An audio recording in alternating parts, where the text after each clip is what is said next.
Welcome, Andrew Peterson.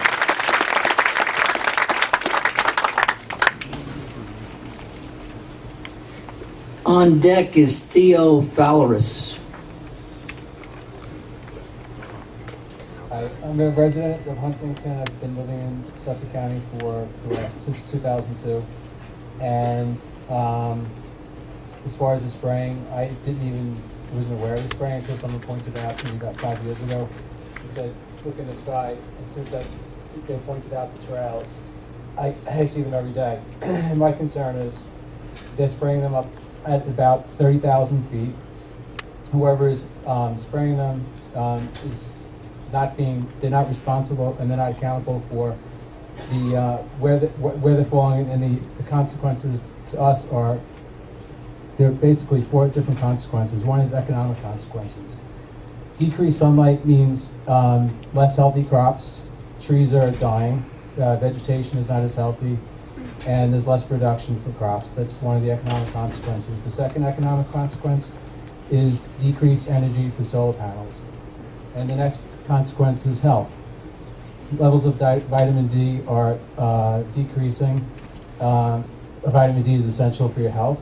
And unknown consequences, which the 3 people that were very knowledgeable just spoke about: aluminum, barium, and heavy metal salts.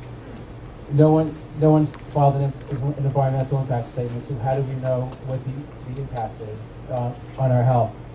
The third issue is global warming, which actually is controversial because we're not sure it even exists, because you have these aluminum particles that are being sprayed in the air. They deflect the sun.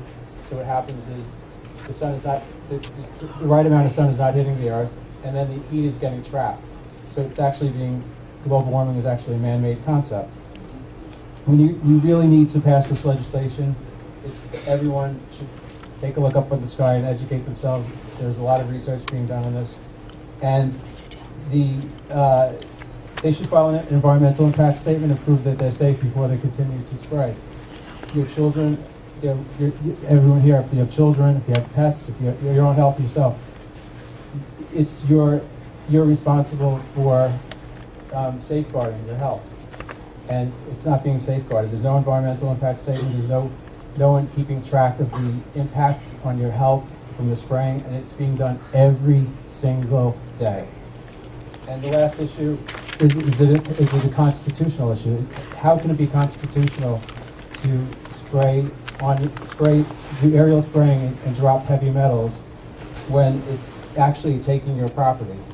It's taking your liberty. It's taking your right to happiness. I'm a lawyer by trade, and that's what I've been doing for 20 years. So if anyone needs any legal research, I'm giving it to you for free on this issue, because this to me is the most important issue in the world, facing every one of you. Your life depends upon it. Take it seriously, please. I've written letters to senators, congressmen. This to me is the most important issue for all of you, for your health, for your children, and that's it.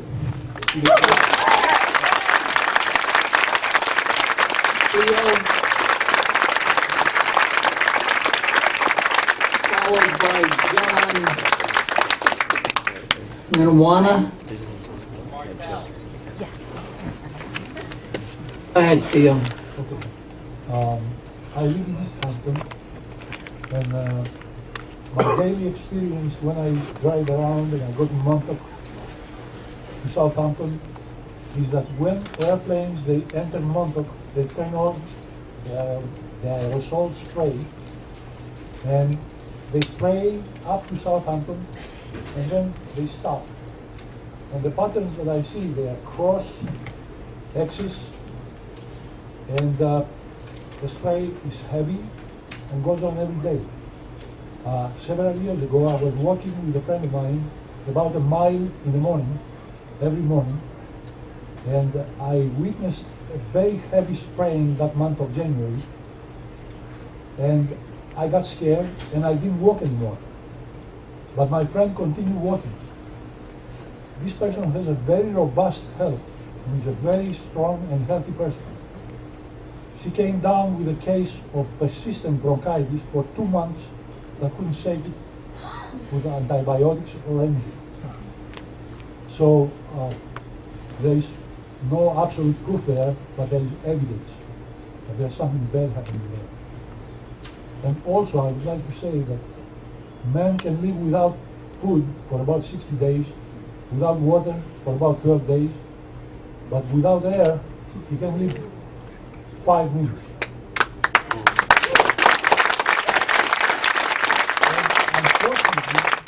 Unfortunately, as an immigrant, I came 40 years ago in this country because I believed in the ideals of this country. And now I see that we have turned everything upside down, and it's a grotesque example of what used to be the United States. Yeah.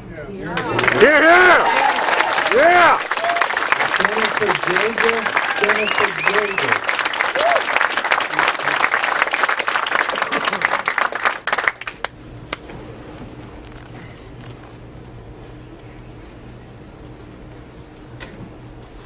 First, I want to congratulate this body for having this hearing, and Legislator Romaine for introducing this bill.